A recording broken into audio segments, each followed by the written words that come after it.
Well, we're just down in a low area, waiting for some cows to come down the hill. It's hard to believe or to see it in a video, but those hills are steep, and with the snow on them, they're really nasty. So it's my dad up on the hill over there, and Tristan and Jessica are with him, and they got a group they're gonna just push over, and Wyatt's with me, and my cousin is over there, and then way over on that side of the pasture, my uncle and Ty and his friend Dylan are over there. So when we get some working going on, we'll take a little video.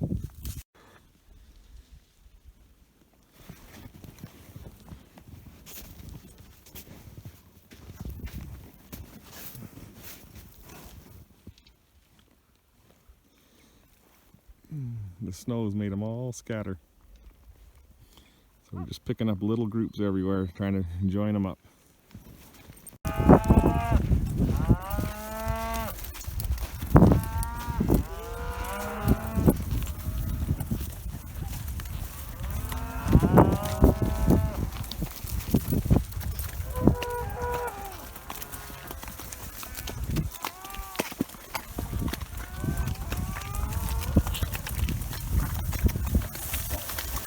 Ooh, kind of greasy.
One calf went AWOL.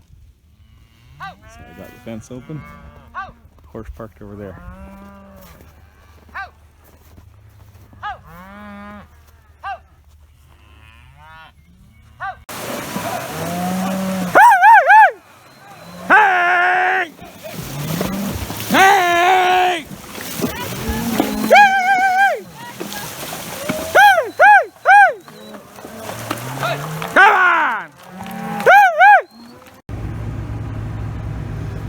Well, if you've just watched a little bit of clips of gathering cows on the res, then I decided to put it up. I didn't get all I wanted, and it was pretty crazy at first. I didn't take my glasses because of all the snow, and didn't show any of it, of course, but there was some wild riding down some of those hills with snow all over them. And I will say a horse fell down more than once.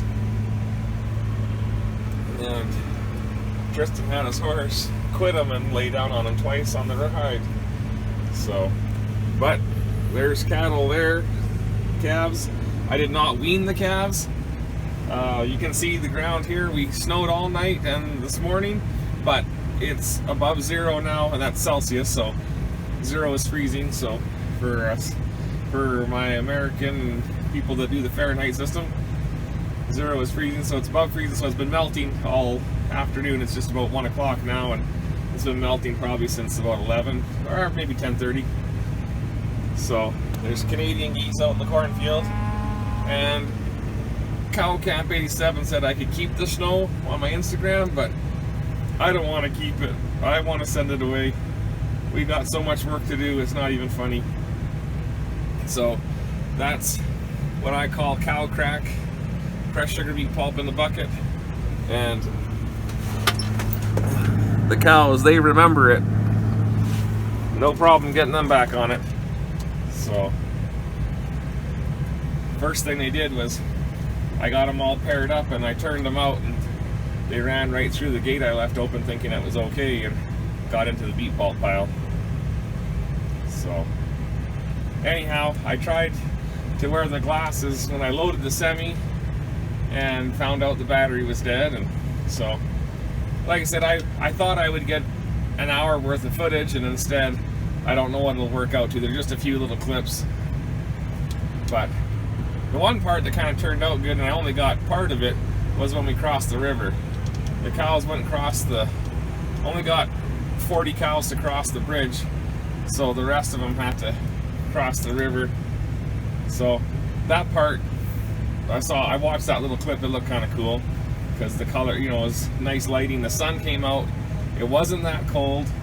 The snow melted the whole time we were gathering, so it ended up being just about the perfect day. Way nicer than yesterday. We were just wet and a mist and fog all day. So, like I said, Saturday was just to die for. It was beautiful out.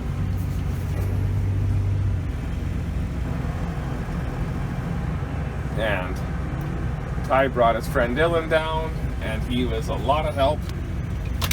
So it was nice to have him. And like I said, Tristan came down and helped us, so it was really good. And then Wyatt and Jessica rode, my dad, and then my uncle that takes care of those cows for me, and his son helped us, so it worked out good. This week, gonna try to get about 3 more gathers done. And I've got a couple cows left. Our numbers didn't work out. We were short 2 pair after gathering, but in that, with it being snowy and everything, the cows were all scattered out. So, and I had 4 of the neighbors' animals, so we had to call them and get them to haul their animals back to their own places. And then so we found, Uncle rode yesterday and found a pair that he just got plain missed in the pasture we gathered, and then we're still short a pair. So, but that happens. It's not very good because I've lost a lot of cattle up on that pasture, and it's been a very much no profit from that in the last half a dozen years. It's just lost me money running cattle there. The other pasture had been better, but we lost that one. So anyhow, definitely need to find pasture that's closer to home. And it's not that it's on the Indian Reserve, and it's not the native people. It's because it's all rented land. It's all poor fences, and you know, it's not that there's just a whole bunch of thieves. It's some of that, and it's not, like I said, it's not native people, I'll say.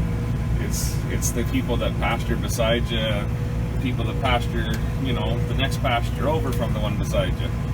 It's not necessarily the people that are living there. So,